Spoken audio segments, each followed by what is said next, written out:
라면하고 참기름하고 시비가 붙어가지고 싸웠습니다. 그래서 라면이 경찰서에 붙잡혀 갔습니다. 왜 그런지 아시죠? 참기름이 고소를 해가지고 라면이 붙잡혀 갔습니다. 라면이 붙잡혀 갔는데 또 며칠 있다가 참기름도 경찰서에 붙잡혀 갔습니다. 왜냐하면 라면이 다 불었기 때문에 참기름도 다 잡혀 들어갔습니다. 근데 하필 또 옆에서 경찰서에 끌려가는 구경하던 김밥도 끌려갔습니다. 왜냐하면 말려 들어가지고 그래서 끌려 들어갔어요. 이 소식을 들은 친구 아이스크림이 너무 충격을 받은 나머지 빨리 경찰서에 가서 면회를 해야 되겠다 그러고 뛰어가다가 차 사고가 났습니다. 왜냐하면 차가 왔대요. 그래서 아이스크림도 지금 교통사고 났지요. 뭐 라면도 들어갔지요. 참기름도 끌려 들어갔죠. 이 소식을 들은 친구 스프가 기절을 했습니다. 왜냐하면 국물이 쫄아가지고 기절을 했다고 그래요. 그런데 옆에 가만히 있었던 달걀도 같이 끌려 들어갔다고 합니다. 왜냐하면 후라이 쳐서. 또 그 친구 꽈배기도 잡혀 들어갔다고 합니다. 왜냐하면 일이 꼬여서 잡혀 들어가고, 근데 이 모든 일이 다 소금 때문에 그렇다고 해서 원흉은 소금이다라고 판명했습니다. 왜냐하면 소금이 처음부터 짠 거기 때문에. 그래서 다 잡혀 들어갔는데 이 모든 애들을 경찰서에서 다 끄집어낸 애가 있습니다. 왜냐하면 고구마가 애들 다 석방시켰어요. 왜냐하면 경찰들을 구워 삶아가지고 그래가지고 다 석방했다고 합니다. 참 라면도 참기름도 그리고 또 뭐 아이스크림도 또 뭐 김밥도 꽈배기도 고구마도 다 사연이 있죠. 다 사연도 있고 또 저마다의 이유도 있습니다. 그런데 고구마는 또 능력까지 있습니다. 그렇죠? 구워 삶아가지고 다 석방시키는 능력까지 있는데 우리 인생 살다 보면 다 사연이 있죠. 여러분의 사연을 가지고 지금 20년, 30년, 40년, 50년 살아왔을 겁니다. 어떨 때는 꽈배기처럼 일이 꼬여가지고 생각지도 않은 일이 꼬여서 우리가 어려움을 당한 일이 아마 있을 겁니다. 아마 지금도 그런 일이 있을지도 몰라요. 어쩌면 식초처럼 초친 일이 있을지도 모릅니다. 그리고 억울하게 김밥처럼 그 일에 말려 들어가서 안 말려 들어갔어야 되는 건데 말려 들어가는 바람에 김밥처럼 말려 들어가서 어쩔 수 없이 인생에 어려움이 온 사람들도 아마 있을 것이고요. 스프처럼 지금 쫄아야 될 상황, 완전히 이 마음을 졸여야 될 상황이 있을 수도 있고요. 또 아이스크림처럼 차가워서 교통사고가 나는 것처럼 어떤 인생의 문제가 부딪히면서 인생이 굉장히 어려움이 찾아온 사람이 있습니다. 이런 질문을 드립니다. 고구마처럼 그럼 이런 일들을 해결하고 고구마처럼 이런 일들을 해결할 능력이 저와 여러분들에게 있는가 말이죠. 꽈배기처럼 꼬인 일, 그리고 참기름처럼 고소하거나 고소를 해야 될 일, 아니면 고소당한 일, 이런 일이 우리 인생 가운데 얼마나 많이 있었습니까? 저도 그렇게 꼬인 일이 있었기도 하고 또 고소를 해야 하고 고소를 당할 만큼 그런 일도 있을 수도 있었겠지요. 여러분, 세렌디피티라는 말이 있습니다. 세렌디피티라고 하는 얘기는 우리 영국의 월프리라고 하는 이 소설가가 처음 쓴 단어인데, 이 세렌디피티라는 얘기가 우연을 가장한 행운, 이런 뜻이에요. 우연을 가장한 행운이다라고 했습니다. 그러니까 사람마다 행운이 오는데 마치 우연처럼 다 사람들에게는 그 기회가 찾아온다는 겁니다. 이 행운은 때와 장소를 가리지 않고 찾아오는, 마치 사고가 나는 것처럼. 여러분, 사고가 때와 장소를 가립니까? 사고가 미리 예비하고 오는 게 아니잖아요. 언제, 어디서, 어떻게, 누구에게 올지 모르는 게 바로 사고거든요. 그래서 이 세렌디피티라고 하는 게 사람마다 행운이라고 하는 것들이 마치 사고처럼, 사람들에게 사고처럼 오는데, 시간도 장소도 여건도 가리지 언제 올지 모른다. 누군가에게 다 온다는 겁니다. 그러니까 우리나라 사람들 옛날에 어른들이 뭐 인생에 3번의 기회가 온다. 인생에 3번의 기회가 온다라고 하는데 여러분 어제 그 문자 퀴즈 문제가 그거였었죠. 우리 인생의 모든 문제가 이것 때문에 생겼다. 그 인생의 모든 문제가 이것 때문에 생겼는데 이것을 예수 그리스도의 복음으로 해결하면 우리 인생은 행복해지고 우리는 회복될 수 있다. 이것은 무엇일까요? 1번 남편, 2번 아내, 3번 자식, 4번 죄. 정답이 뭐죠? 죄잖아요. 죄. 우리 인생의 모든 문제가 이 죄 때문에 생긴 거잖아요. 죄. 그래서 이 죄 문제를 해결하면 예수 그리스도의 복음의 능력으로 죄 문제를 해결하면 우리 인생의 문제가 해결된다. 이게 이제 복음의 능력인데 여러분들이 1번으로 보신 분들이 계셨어요. 남편. 내 인생의 모든 문제가 남편 때문에 시작됐다는 거예요. 남편. 어느 분은 한 분 모두 다 이렇게 보내신 분이 계세요. 물론 웃자고 한 얘기겠지만 어쩌면 뼈가 있는 이야기일지도 몰라요. 어쩌면 진심일지도 몰라. 내 인생의 문제가 이 남편 만나고 나서부터 이렇게 됐다 이거예요. 내 인생의 문제가 이 아내 만나고서부터, 내 인생의 문제가 이 자식 때부터 꼬이기 시작하면서 꽈배기처럼 비비 꼬이는 인생이 되기 시작했다는 거예요. 여러분들의 인생의 문제가 왜 생겼냐라고 할 때 남편 때문에 일이 꼬일 수도 있고 아내 때문에 꼬일 수도 있고 자식 때문에 그렇고 돈일 때문에 건강 우리가 인생에서 이런 일들이 비일비재가 일어나겠죠, 여러분. 그런데 사람들 누구에게나 행운이 온답니다. 세상이 말할 때는 행운이라고 이야기해요. 인생에 기회가 온다는 거죠. 기회. 누구에게나 어떤 사람에게나 인생을 바꿀 수 있을 만한 기회가 온다고 해요. 근데 그게 우연처럼 온다는 거죠. 기회야 그리고 그래서 사람 이름도 기회라고 해도 괜찮겠다. 누구 오니 기회가 온대. 들어도 괜찮겠다. 김기회, 이기회. 괜찮겠다. 기회가 사람들에게 오는데 아주 우연처럼 알아차지지 못하게 순간처럼 사고가 나는 것처럼 그렇게 온대요. 그래서 하나는 우연처럼 오고 그 행운을 잡을 수 있는 능력은 사람마다 또 다른다는 겁니다. 2가지.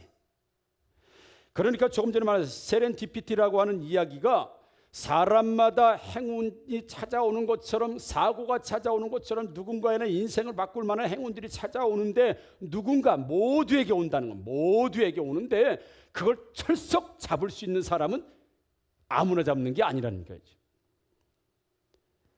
그 기회를 잡는 사람은 알고 잡았든 모르고 잡았든 희한하게 모르고 잡았는데도 세상이 말하는 행운이라고 하는 걸 거머쥐는 것처럼 보는 사람이 있어요. 모르고 했는데도 뭐가 되는 사람이 있어. 모르고 했는데 알고 하는 경우도 있겠지만 이건 기회다라고 해서 잡는 사람도 있겠지만 모르는 사람들은 전혀 모르는 거죠.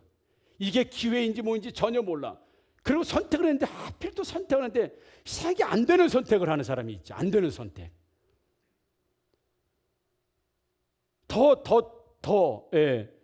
인생이 더 꼬이는 선택을 하는 사람들이 있습니다. 왜 이런 일이 생기냐 이거지요. 너도 모르고 한 일이고 나도 모르고 한 일인데, 너도 우연한 일에 한 일이고 나도 우연한 일에 한 일인데 왜 이 사람은 우연한 일에 했는데도 불구하고 뭐가 되는데 왜 이 사람은 우연히 아니면 의도적으로 결정을 했는데도 왜 그리 안 될까 말이죠. 그래서 성공했다는 사람들의 2가지 특징이 있으면 하나는 노력이라고 해요. 노력. 아주 그 분야에서 노력합니다. 노력하지 않고 성공한 사람은 세상에 존재하지 않습니다. 노력. 2번째가 나폴레옹 같은 경우도 부하들을 승진시킬 때 당신 행운이 많은 사람이냐 평소에 행운이 많은 사람이 이렇게 물어봤다고 해요. 그걸 잘 아시겠지만 우리 이병철 삼성 우리 창업주죠. 기독교는 아닙니다. 그 사람이 관상을 봤다 그러죠. 관상 보는 사람을 옆에다 놓고 신입사 사원들 뽑을 때 관상을 봤대. 관상. 그래서 흔히 젊은 사람들은 그런 얘기합니다. 관상은 과학이다 이런 얘기예요.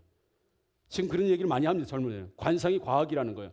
그래서 우리 어른들도 그래서 옛날에 생긴 대로 노나 이렇게 지요. 저는 어떻게 생겼는지 모르겠어요. 자, 옆 사람 한번 봐봐요. 관상 좀 봐줘봐요. 성공할 관상인가? 성공할 관상이 어때요? 성공할 관상이에요? 다 도사들인가 안 보고도 다 성공할 관상이라 그래. 봐봐요, 그래. 우리 관상 보지는 않지만, 그래서 관상을 이병철 회장은 관상을 봤다는 거예요. 이 사람 관상을 보면 행운이 따를 사람인가, 행운이 안 올 사람인가 이게 보인다. 무슨 그런 실제 그렇게 했다고 그래요. 우리 신앙으로서는 받아들이기 어렵지만 말이죠. 그래서 사람들에게는 다 기회가 오는데 그 기회를 잡는 사람이 있고 기회를 못 잡는 사람이 있는데 알고 잡았든 모르고 잡았든. 그래서 제가 우리 성도님들에게 자주 하는 얘기겠죠. 우리 교회는, 저는, 여러분들의 인생은 가다가 넘어져. 넘어지면 넘어져. 뒤로 넘어져 코가 깨지는 사람이 있어요. 이걸 우리 세상에 재수가 참 없는 사람들을 뒤로 넘는데 왜 코가 깨집니까? 어떤 분은 뇌진탕보다 낫잖아요. 그런데 그럼 또 들어보니까 또 그거 맞아.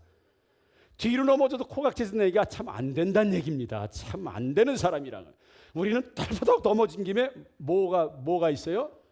돈을 주소. 가다 걸려 넘어졌는데 보니까는 뭘 주소. 물론 잃어버린 사람 마음을 또 헤아리면 또 우리가 또 뭐 좀 그렇겠지만 아무튼 넘어진 김에 뭘 주소. 되는 사람은 넘어진 김에도 뭘 줍는다고요. 그게 바로 사람들에게 오는 기회가 있는데 그걸 잡는 사람이 있고 못 잡는 사람이 있고 모두가 오는데, 여러분들 오늘 제가 관상을 한번 봐드릴게. 관상을 봐드릴게. 누가 진짜 복을 받고 축복을 받고 승리하는지 제가 관상을 봐드릴게. 신앙적으로 영적인 관상, 영적인 관상. 이 얼굴 관상 말고요. 자, 본문에 오늘 사무엘이 등장하고 이스라엘 백성들이 등장합니다.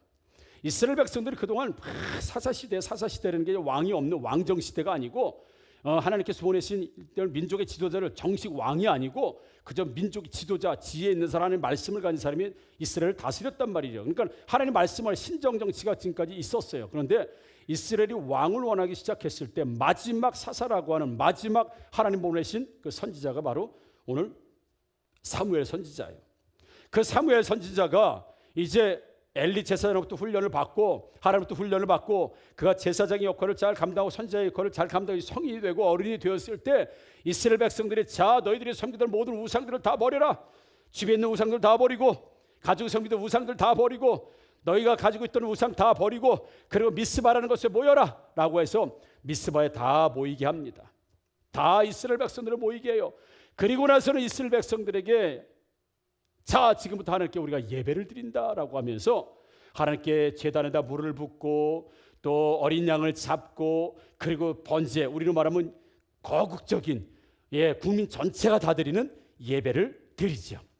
그 예배를 드린다고 온 이스라엘이 전부 다 모였다는 이야기를 옆나라 블레셋이라고 하는 블레셋이라고 하는 나라가 그 얘기를 듣고 전쟁을 하나 보다. 이스라엘 전부 모인 거 보니까 전쟁을 하나 보다. 그러니까 자 우리도 전쟁하자라고 해서 블레셋이 전부 다 군사를 이끌고 전쟁을 선포하고 미스바라는 곳으로 쳐들어 오게 됩니다. 그럴 때 사무엘은 자 이제부터 금식을 해라. 금식을 하고 우리 집에 있었던 우리 나라에 있었던 우리에게 쓰는 모든 우상들을 버려. 우상들 다 버리고 금식을 선포합니다. 그리고 온 백성들이 금식이 밥 안 먹는 게 금식이잖아요. 음식 섭취 안 하는 게 금식이잖아요. 금식을 선포하고 예배를 드리면서 전쟁을 준비하는 이 모습을 보게 됩니다. 그러면서 이스라엘 백성들이 사무엘에게 우리를 위해서 기도를 쉬지 말고 해달라. 하나님의 이스라엘 백성들을 도와달라고 블레셋을 쳐들어가서 블레셋이 패할 수 있도록 하나님께 계속해서 기도를 멈추지 않고 하나님께서 전쟁을 승리하게 하실 수 있도록 하나님께 기도해달라고 계속 이스라엘 백성들도 함께 예배드리면서 사무엘에게 기도를 부탁하고 예배를 부탁하는 이런 모습 가운데 블레셋이 쳐들어왔는데 블레셋에 하나님께서 우박을 내리시고 천둥을 내리시고 번개를 내리시면서 완전히 블레셋이 서로가 충돌하면서 서로 싸우게 만드신 다음에 그들이 전열이 다 흩어지고 그들이 무서워서 자기 나라로 전부 다 도망갈 때 이스라엘이 추격해서 나머지 죽지 않은 사람들을 쫓아가서 전부 다 칼로 죽였더라 라고 하는 내용이 바로 오늘 본문의 내용입니다. 여러분, 전쟁이 지금 일어났습니다. 전쟁이 일어나면 뭘 준비해야 돼요? 전쟁에 있어서 가장 중요한 게 뭐냐면 보급입니다. 보급. 총알을 계속 줄 수 있느냐, 식량을 계속 대줄 수 있느냐. 그래서 식량이 못 올라가고 총알이 못 올라가면 전쟁은 실패하는 전쟁입니다. 아무리 사람이 많고 최신 장비가 있어도 그 전쟁에서 가장 중요한 게 있다면 뭐냐면 바로 보급이에요. 공급해 주는 겁니다. 공급. 먹을 걸 공급해 주고 이 전쟁 물자를 공급해 주는 거지. 오늘 이스라엘과 블레셋이 싸움을 하면 여러분 공급을 해줘야 됩니다. 우선 당시에는 칼로 싸웠기 때문에, 당시에는 창으로 싸웠기 때문에 사람에게 힘이 있어야 해요. 힘. 창을 휘두를 수 있고 칼을 휘두를 수 있는 힘이 필요한데, 그 힘을 얻기 위해서는요, 금식이 아니라 더 많이 먹어야 됩니다. 더 많이 먹고 힘이 나와야 됩니다. 힘이 있어야 돼요. 지금 금식할 때가 아닙니다.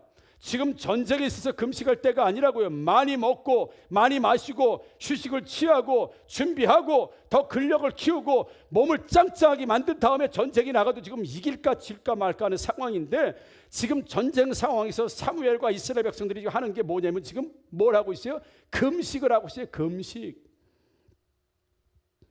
이스라엘이 섬겼던 모든 아스타롯과 모든 우상들을 전부 다 버리고 너희들은 금식을 선포한다. 지금부터 금식하라. 금식 중에, 배를 곪는 중에, 배고픈 중에, 힘없는 중에 블레셋이 지금 쳐들어왔다고요. 그럼 급히 뭐라도 먹어야 될 거 아닙니까? 급히 기력을 채워야 될 거 아닙니까? 지금 며칠씩 금식을 하는데 어디에 전쟁을 나가겠어요? 그런데 지금 결과적으로는 어떻게 됐느냐 이거죠. 그래서 전쟁을 하는 사람들은요, 잘 먹어야 돼요. 원기를 보충해야 되고 이게 세상의 상식이에요. 여러분은 아시겠지만, 여러 번 말씀드렸지만 제가 체중이 워낙 많이 빠졌잖아요. 열심히 운동도 하고 체중을 빼라 그래서 열심히 운동하고 밥도 몇 달 동안 안 먹고 해서 몇 달 동안 안 먹은 게 완전히 안 먹은 게 아니라 주로 이제 야채나 고기나 이런 걸 먹으면서 체중을 이제 감량을 했죠. 그래서 80kg에서 지금 61kg로 이렇게 체중이 이렇게 팍 줄어버렸죠. 그러니까 성도님들이 보니까 안타까운 거예요. 너무 그냥 마르고 좀 비참하게 생기고 이러니까 성도님 고기도 사다 주지요. 또 오리고기도 사다 주지, 소고기도 사다 주지, 돼지고기도 사다 주지요. 어떤 분은 놀지 말고 사역 열심히 하라고 논이도 사다 주지요. 받으니까 좀 그렇다는 논이? 그래가지고 안 놀고 있는데 그래서 사다 주시죠. 등등 해서 그러면서 하는 얘기가, 목사님 드시고 힘내셔야 됩니다. 목사님도 너무 힘이 없어 보이고 말이에요. 지금 힘 없어 보이고 그러진 않죠. 힘이 더 팔팔 납니다. 목사님 힘을 내셔야 됩니다. 이거 드시고 힘을 내셔야 됩니다. 힘내시라고 고기도 사다 주고. 여러분 사오라는 거 아닙니다. 농협 208000. 그러면서 다 한 마디씩 합니다. 뭐라고 하시냐면, 목사님 드시고 힘내셔야 합니다. 드시고 힘내셔야 됩니다. 드시고 힘이 내야 목회도 잘하고 말씀 잘 전하시고 드시고 힘내시기 바랍니다. 그래요. 그래서 여러분, 힘이 나야 되는 건 먹어야 힘이 나는 거고요. 먹어야 회복하는 거고, 먹어야 능력이 생기는 거고, 먹어야 전진하는 거죠. 어떻게 굶고 할 수 있겠습니까? 그런데 먹어야 힘이 나는 건 세상의 이야기입니다. 세상의 방식이에요. 영적인 질서는 그렇지 않습니다. 영적 세계는 그렇지 않습니다. 여러분, 금식한 이스라엘과 예배드리는 이스라엘 가운데 무슨 일이 일어났습니까? 지금 전쟁을 할 만한 전혀 상황이 안 돼요. 이스라엘 준비가 안 됐습니다. 금식하고 있죠. 지금 예배를 드리고 있습니다. 어떤 일이 일어났어요? 10절에 보니까 사무엘이 번제를 드릴 때에 블레셋 사람이 이스라엘과 싸우려고 가까이 오매 그날에 여호와께서 블레셋 사람에게 큰 우레를 발하여 그들을 어지럽게 하시니 그들이 이스라엘 앞에서 패한지라. 아멘. 이스라엘은 지금 전쟁을 하지 않고 있어요. 뭐 하고 있습니다? 뭐 하고 있어요? 지금 예배드리고 금식하고 있어요. 전혀 전쟁 준비가 안 됐습니다. 전쟁의 태도가 안 됐습니다. 전쟁을 할 수 있는 상황이 안 돼요. 그런데 그들은 금식하고 예배를 드렸습니다. 우상을 제거했어요. 그런데 어떤 일이 일어나요? 블레셋 사람에게 하나님께서 큰 우레를 발해서 그들을 어지럽게 하신 자며 전부 다 쳐서 패하게 만들어 놓으셨다라고 하는 겁니다. 지금 영적 세계에서 이스라엘 백성들이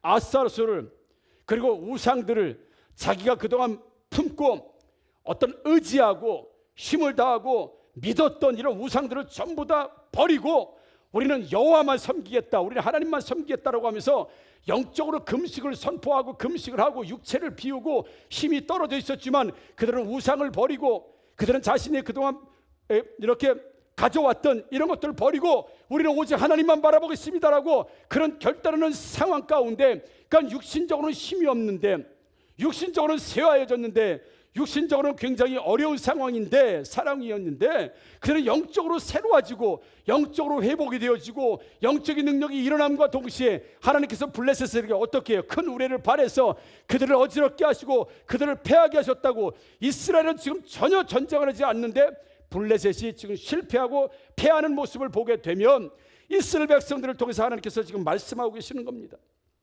너희가 금식함으로 인하여서 너희가 그동안 붙들었던 것들, 너희가 의지했던 것들, 너희가 하나님이 아닌 다른 것들을 의지할 만한 것들, 너희들에게 스스로 힘을 빼니, 육신의 힘을 빼고 너희가 살고자 했던 붙잡았던 것들을 빼니, 그 힘이 빠진 그 상황 가운데 하나님의 힘이 되시고 능력이 되셔서 하나님께서 대신 싸우시는 모습을 보게 되면, 사랑하는 성도 여러분, 우리가 힘이 있잖아요. 우리가 어떤 힘이 있잖아요. 육신적으로도 막 힘이 있고 우리가 막 어떤 능력, 하나님이 아닌 다른 붙들고 살 만한 능력들이 우리가 있잖아요. 그러면 하나님을 덜 붙들어 그러면 하나님이 힘이 빠지신다고요. 우리가 힘이 있으면 하나님이 힘이 빠지시고 우리가 힘을 빼면 하나님이 힘이 생기시는 것을 믿으시기를 주님의 이름으로 축복합니다. 이들이 전쟁 가운데 이들이 우상을 붙들고 우리는 할 수 있다고, 우리는 왕이 없어도, 우리는 하나님이 없어도 우리는 살 수 있다고 그들이 했을 때, 많은 사사시대가 다스렸을 때 그들은 전쟁 때문에 어렵고 힘든 일을 많이 경험했어요. 그런데 오늘 사무엘을 통해서 너희들이 모든 우상들을 다 버려라, 이 얘기는 힘 빼라는, 인생의 힘을 빼라는 겁니다. 너희들이 붙들고 있는 힘을 빼라는 거예요. 힘을 빼면 내가 일하겠다는 겁니다. 하나님께서 지금 이스라엘에서 힘을 쫙 빼고 육신의 힘을 빼고 모든 영적인 힘을 빼고 다 빼고 오직 하나님께만 기도하고 하나님께만 예배하니 하나님께서 이제는 내가 나서서 일한다라고 했을 때 꼬였던 일들이 풀려지는 역사가 있기를 주님의 이름으로 축복합니다. 여러분 인생 가운데 말이죠, 왜 하나님은 내 인생 가운데 깊이 들어오셔서 왜 꼬인 인생을 풀어주지 않으시고, 왜 고소당한 일을 풀어주지 않으시고, 왜 나를 회복시키지 않으시고, 왜 나는 선택하는 일마다 왜 잘못되는 걸 선택하는가? 알고 했든 모르고 했든 내는 왜 그게 좋아서 했는데 왜 그게 꼭 결과가 안 좋아? 내 인생은 왜 이런가라고 할 때, 여러분 내가 붙드는 게 너무 많은 거예요. 내가 가지고 있는 게 너무 많은 거지요. 내가 의지하는 거 아니야. 하나님이 아니어도 살만한 게 많다는 겁니다. 하나님이 아니어도 살만한 게 많아요. 그래서 제가 시력을 잃어버릴 때 대학병원에서 못 고칩니다, 시각장애 돼야 됩니다 라고 하는 지경까지 가니까 내가 하나님을 의지하게 되더라. 이거 제 경험에. 의사들이 있으니까 하나님을 의지하지 않아요. 의사가 고쳐준다는데, 의사가 고칠 수 있는데 굳이 하나님 앞에 가서 뭐 그렇게 기도하고 뭐 금식하고 그럴 일이 별로 없는 거예요. 왜요? 의사가 있으니까. 내 의사마저도 손을 떼버리니까 어디다가 가서 의지를 하겠어요. 그러니까 찾을 수 있는 게 하나님. 그러니까 내 힘이 쫙 빠져요. 실제 금식도 여러 번 했고요. 금식도 하면서 하나님을 붙들고 나는 오직 하나님만 이제 붙들어야 됩니다라고 하나님만 붙더니 그때부터 하나님께서 역사하시는데 영적인 세계를 체험하게 하시고 신령한 세계를 체험하게 하시고 영적인 능력이 오고 권세가 오고 이런 일들을 경험하게 하시고 나를 성장하기나 하고 나신 다음에 내가 2주 만에 이런 기적 같은 역사가 일어나게 하신 것은 내 힘을 쫙 뺄 수 있도록, 불순물이 싹 빠지도록, 내가 더 이상 하나님이 아닌 다른 것들을 붙들 수 있는 많은 것들을 그걸 놓는데 4년이 걸렸어요. 하나님을 붙들면서도 세상 거 붙들었습니다. 병원을 붙들었습니다. 의사를 붙들었어요. 나름대로 다른 방법들을 붙들었습니다. 하나님이 그걸 전부 다 놓는데 4년을 걸려. 4년이 지나고 나니까 하나님만 남더라고요. 하나님만 남아 계셔. 왜요? 붙들어 봤는데 안 되니까 어쩔 수 없이 놓게 하나님이 하셨어요.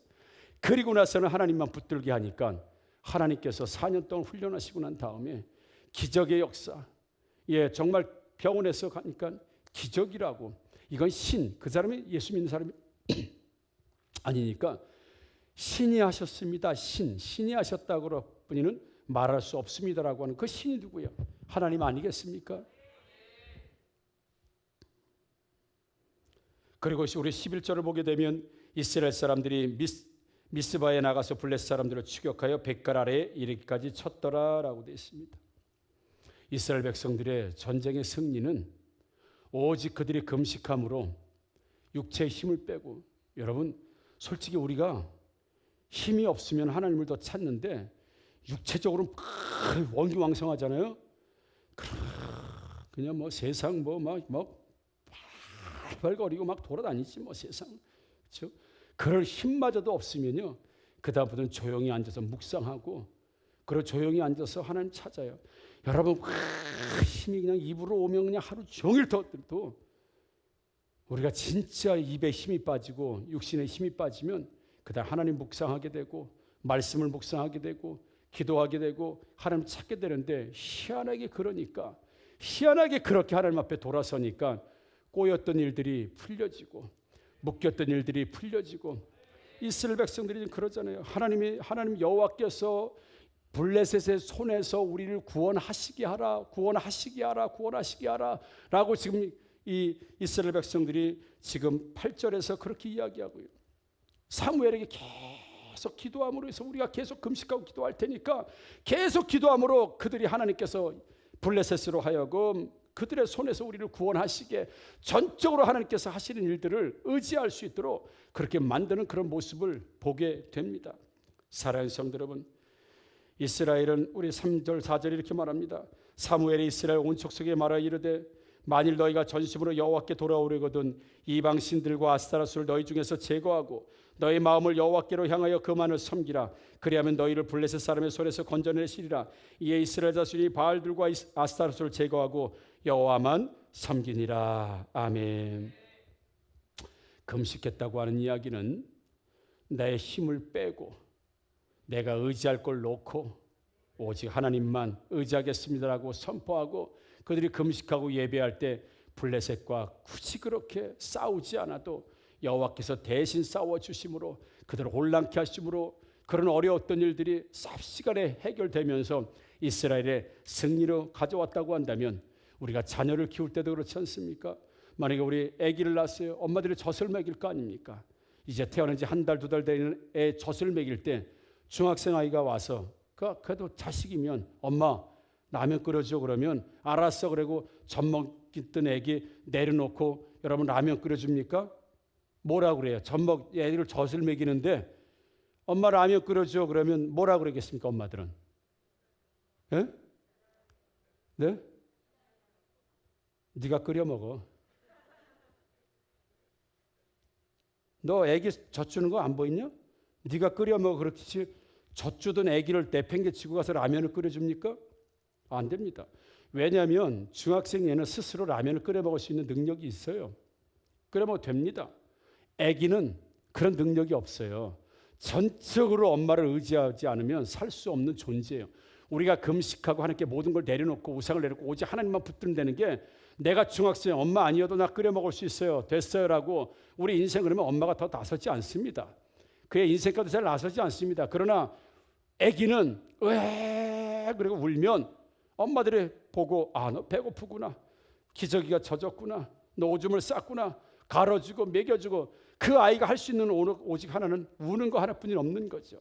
이스라엘 백성들이 지금 성인처럼 하나님 앞에 살아갔던 그런 인생들이 모든 우상들을 버리고 의지했던 걸 버리고 하나님을 붙드는 그 순간 어린아이로 돌아간 거예요. 어린 아기로 돌아간, 그들이 하는 걸 오직 우는 거 하나뿐이 없었습니다. 하나님 그리고 우는 거 하나뿐이 없었어요. 하나님께서 젖을 먹이기도 또 기저귀도 갈아주시고 그의 모든 필요를 전부 다 공급해 주시는 것처럼 이스라엘은 사사시대를 살면서 그들은 자신들이 살아갈 수 있다고 그렇게 생각하고 그렇게 살았지만 하나님께서 역사하지 않았지만 오늘 사무엘을 통해서 우리에게 주시는 말씀이 그런 겁니다. 힘을 빼라. 인생의 힘을 빼라. 인생의 힘을 빼라. 인생의 힘을 빼고 그 능력을 빼고 하나님이 아니면 안 되는 인생으로 살아라. 그럼 내가 나선다. 내가 나선다. 내가 대신해서 너희를 살아준다. 내가 꼬였던 문제 해결해주고 내가 너희들 가운데 함께 하겠다. 너희들이 이제 승리의 인생을 살게 되겠다. 그래서 오늘 설교 제목이 승리의 상륙작전이에요. 우리가 이 승리를 위해서 어떤 작전을 펴야 될 것인가 라고 할 때 내 인생의 힘을 빼고 내가 붙드는 것들을 빼고 오직 하나님만 의지하고 맡길 때 하나님께서 우리 안에 역사하시고 우리 안에 함께 하시고 왜 이 문제가 해결이 안 됩니까? 왜 인생이 왜 이렇게 안 됩니까? 어쩌면 왜 이렇게 수고하고 무거운 짐이 왜 벗어지지 않습니까? 하나님 말씀하십니다. 금식해라. 그리고 힘 빼라. 금식해서 힘 빼라는 거예요. 의지할 거 더 의지하지 말라는 겁니다. 오직 하나님만 의지하고 그러면 하나님이 하시게 하라. 하나님이 하시게 하라라고 하는 것처럼 우리 가정에 우리 인생에 내 인생에 그래서 영적으로 관상을 보면 어떤 사람이 알지도 못하고 잡았는데 알지도 못하고 했는데 그 일이 마치 세상이 말하는 행운이 되고 그 일이 축복이 되고 그 일이 은혜가 되고 그 일이 풀리는 일이 되고 그 일이 확장되는 일이 누가 이런 일이 일어나는가? 내가 힘을 다해서 내가 살아보겠다는 사람이 아니라 으앵하고 울지만 엄마가 와서 젖을 주고 필요할 때 기저귀를 주고 아이를 얼러주고 업어주고 그 필요를 다 채워주는 어머니가 하는 것처럼 우리가 그저 하나님 앞에서 우는 것 외에는 기도하는 것 외에는 하나님 외에는 없는 인생이 될 때 우리의 모든 필요를 공급해 주신 분이 하나님이심을 믿으시기를 주님의 이름으로 축복합니다. 그래서 하나님은 그때를 우리를 기다리시는 거예요. 우리 교회가 힘이 쫙 빠지고 하나님이 하셨습니다. 하나님만 하십니다라고 할 때 그때부터 우리 교회가 역사가 일어나는 거고요. 우리 가정의 역사도 그때부터 일어나는 거고 내 삶의 내 중심의 역사도 그때부터 일어나는 겁니다. 할렐루야 여러분. 그래서 내가 지금까지 주인 되어 살아왔던 것들 있죠. 내가 주인 삼고 살았던 것 있죠. 내가 주인처럼 섬기고 살았던 것 오늘 이 시간 다 내려놓으시고 하나님만 주인 되시기를 주님의 이름으로 축복합니다. 하나님만 주인 되시기를 주님의 이름으로 축복합니다. 그럴 때 하나님께서는 모든 것 책임져 주셔서 우리 삶에 우리 인생을 어렵게 만들고 꼬이고 했던 모든 것들을 하나님께서 대신 싸워주심으로 우리는 넘어져도 돈을 주고 모르고 한 일인데도 되어지고 알지 못하고 한 일인데도 이것이 축복의 시작의 일이 된다는 건 누가 세상 붙들지 않고 하나님 붙들고 세상의 힘을 쫙 빼고 내 생각을 빼고 하나님만을 붙드는 사람이 바로 승리의 상륙작전을 감행하면서 승리하는 인생이 된다는 것을 기억하시면서 오늘 사랑하는 성도 내가 주인 되어 살았던 모든 것들 여러분 해결하시고 빼시고 오직 하나님만이 나의 주인 되시는 삶으로 살아서 성공하시고 또 승리하시고 복받고 누리면서 살아가는 인생들이 되기를 주님의 이름으로 축복합니다. 아멘.